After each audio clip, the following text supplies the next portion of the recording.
This visit by Mr. President is going to even cement that relationship more.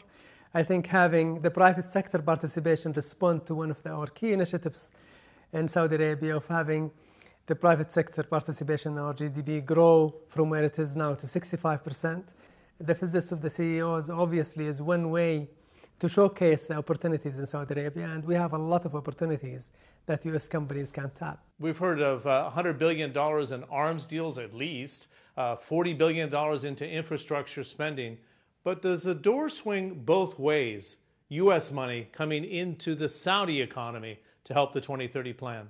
There will be significant investment from Saudi in the U.S., but also there will be significant benefits to Saudi. There will be employment in both.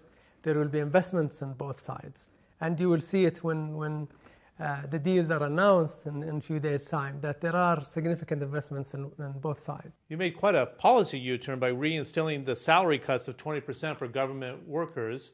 Was it weakness or wise? From the outside world, it looked like weakness. This is actually a very interesting question. What we have done over the last 18 months are significant reforms, a lot of reforms, including one of them is the allowances for the employees.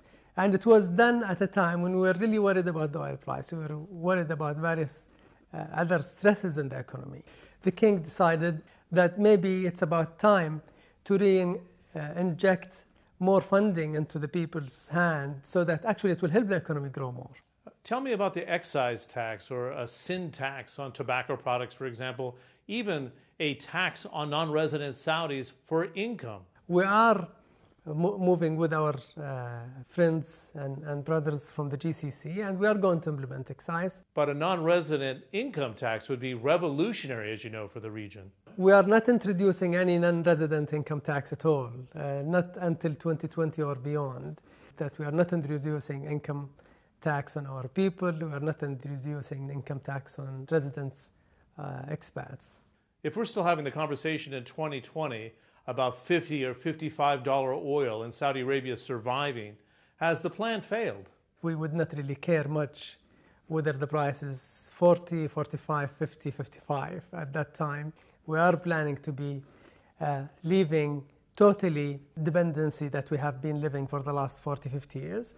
And hopefully by even 2030, I wouldn't care if the oil price is zero, although I would like it to be 100 and 150. We've seen price increases for petrol, water, power.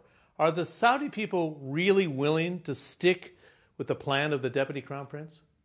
They understand that the oil revenue that is fluctuating price can't be a sustainable means of supporting the economy.